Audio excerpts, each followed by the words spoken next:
അബ്ദുല്ലാഹി മുബാറക് റളിയല്ലാഹു അൻഹു സാരോപദേശം നൽകുന്നതിന്റെ അദബ് പറഞ്ഞ 2 വരി ബൈത്തുണ്ട്.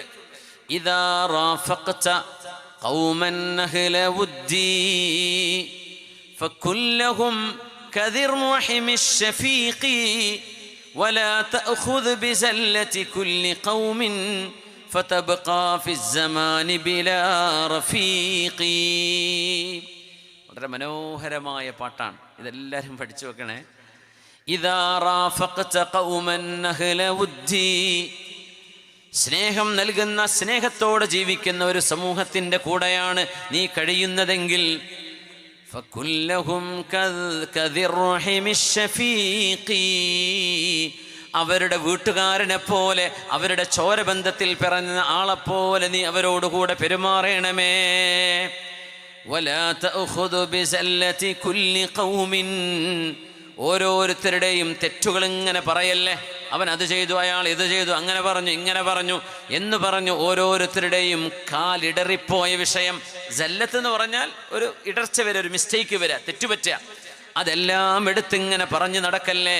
ഫതബ്ഖാ ഫിസ്സമാനി ബിലാ റഫീഖി, ജന്മത്തിൽ നിനക്കൊരു കൂട്ടുകാരനെ ലോകത്ത് നിനക്ക് കിട്ടൂല. കാരണം മനുഷ്യർ തെറ്റ് ചെയ്യാത്തവരാരാണുള്ളത്? ചില ആളുകൾ ഈച്ചയെ പോലെയാണെന്ന് പറയും. ഈച്ച എങ്ങനെയാ? നിങ്ങൾ എത്ര നല്ല വൃത്തിയുള്ള വസ്ത്രമിട്ട് സ്പ്രേ അടിച്ച് അല്ലെങ്കിൽ അത്തറ പൂശിയിട്ട് കുളിച്ച് വൃത്തിയായി പൗഡറിട്ട് ഇറങ്ങിയതാ, പക്ഷേ ഇവിടെ വിരല് തുമ്പത്തൊരു മുറിവുണ്ടെങ്കിൽ, കാലിൻ്റെ വിരലും ഒരു മുറിവുണ്ടെങ്കിൽ ഈച്ച പോയിരിക്കാൻ മുറിവിലാണ്. എത്രയോ നല്ല കുപ്പായിട്ടിട്ട് കുളിച്ചിറങ്ങിയിട്ട് അവിടെ എവിടെയെങ്കിലും വന്ന് ഇരുന്നൂടായിരുന്നോ? ഈച്ചക്കത് വേണ്ട, ഈച്ചക്ക് മുറിവേ വേണ്ടതുള്ളൂ. അങ്ങനെ ഈച്ചകളായി ജീവിക്കുന്ന ചില ഫേസ്ബുക്ക് കൂട്ടുകാരുണ്ട്. ദയവ് ചെയ്ത് അങ്ങനെ ചെയ്യണ്ട, ഈച്ചയെ പോലെ ആവല്ലേ. ഏത് ഒരാളൊരു മിസ്റ്റേക്ക് ആവും, അതങ്ങ് പിടിച്ച് കയറി പറഞ്ഞ് അത് എഡിറ്റ് ചെയ്ത് വീഡിയോ ഉണ്ടാക്കി, ക്ലിപ്പുണ്ടാക്കി ഒരു മനുഷ്യൻ്റെ, ഒരാളിൻ്റെ, ഒരു കൂട്ടുകാരൻ്റെ, ആരുടെയെങ്കിലും സമൂഹത്തിലെ ഏതെങ്കിലും ഒരു വ്യക്തിയെ എടുത്തിട്ട് അങ്ങോട്ട് പറഞ്ഞ് സെലിബ്രേറ്റ് ചെയ്യുക. എങ്ങനെ? നാണം കെടുത്തിയിട്ട് സെലിബ്രേറ്റ് ചെയ്യുക.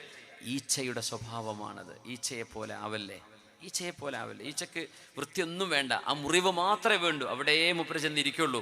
അങ്ങനെ ആവല്ലേ എന്ന് മഹാന്മാർ പറയാണ്. യാ അല്ലാഹ്, അള്ളാഹു സുബ്ഹാനഹു വ തആല കാര്യങ്ങൾ മനസ്സിലാക്കി അള്ളാഹു അർഹിക്കുന്ന വിധത്തിൽ നന്മയായും തിന്മയായും മനസ്സിരുത്തി ജീവിക്കാൻ അള്ളാഹു നമുക്ക് തൗഫീക്ക് നൽകട്ടെ.